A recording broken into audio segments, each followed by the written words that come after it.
Have you ever thought about digging a hole to China? It seems like a logical way to get there instead of flying all the way around the globe. While this sounds like a great idea, it would take you much longer to dig through the Earth than to travel around it. Even if you could dig down that far, you would have a difficult time getting through all of the stuff that lies underneath the surface of the planet. So, if we can't dig that far, how do we know what makes up the interior of the Earth? Well, scientists are able to understand Earth's interior by studying seismic waves. These are waves of energy that travel through Earth, and they move similarly to other types of waves like sound waves, light waves, and water waves.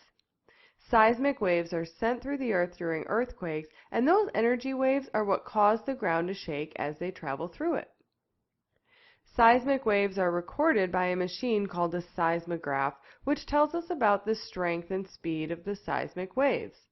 These recordings made by a seismograph are called seismograms. Seismic waves travel at different speeds when they pass through different types of material, so by studying seismograms, scientists can learn a lot about Earth's internal structure. Let's first review the two types of seismic waves, which we learned about in another lesson. Body waves are seismic waves that travel through Earth's interior or its body. Surface waves are seismic waves that travel through Earth's surface. Makes sense, right? Surface waves are important, but they don't provide much information about what happens below the surface. For this, we need to study body waves so that we can see what Earth's body is like. There are two types of body waves called P waves and S waves. P stands for primary waves because these waves travel the fastest and are detected first. S stands for secondary wave because these are slower than P waves, arriving second on the seismogram. Since the information recorded on a seismogram tells us how fast body waves are moving when they travel through Earth, we can tell what type of material they're traveling through. As body waves travel through the Earth's internal layers, their speed changes, causing the wave to bend. This bending is similar to looking at a straw in a half-full glass of water. If you look at the straw from the side, it appears to bend where it hits the surface of the water. This is because the light waves are bending and slowing down as they hit the different material, in this case, the water. The same thing happens to body waves when they travel through the Earth. We know that the surface of the Earth is solid because we can easily see this, but we need body waves to tell us what lies below. What they tell us is that directly below the crust is a layer of rock with a different density. As we learned in another lesson, this layer is called the mantle, and we know that it's a different density than the crust because seismic waves bend and suddenly pick up speed where these two layers meet.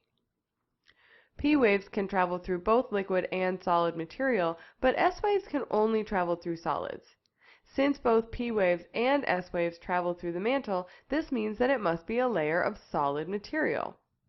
The really interesting part about this solid layer is that even though it is rock, it flows like a very thick liquid. It's similar to the consistency of silly putty, which if you punch hard feels like a solid, but if you stretch slowly, moves like a liquid. Another pretty significant change occurs at about 1900 miles down. S waves suddenly stop as if they have hit a brick wall, and P waves bend and slow down so much that no waves are detected at the surface of Earth.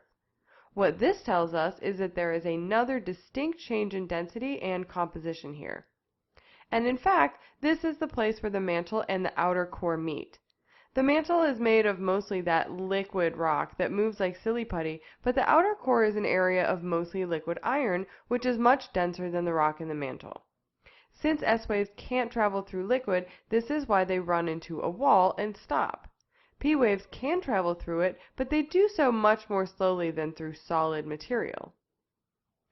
As P waves continue through the outer core, they suddenly bend again and pick up speed at a little over 3,000 miles into Earth's interior.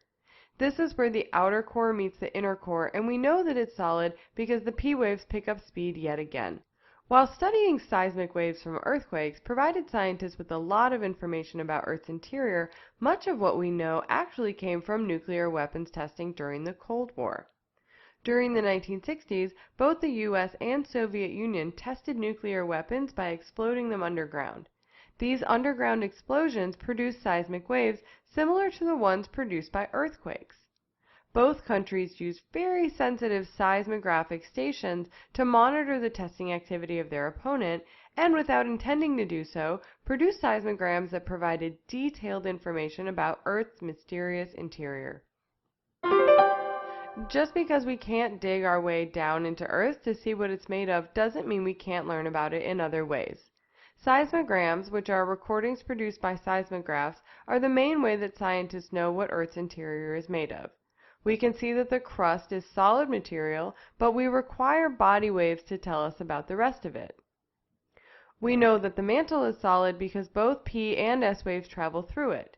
We also know it's a different density than the crust because both types of body waves pick up speed as they hit this layer. We also know that the outer core is liquid because S waves hit this layer of Earth like they would hit a brick wall. They can't travel through liquid, so this is where their journey ends. P waves can travel through liquid, but much more slowly than through a solid.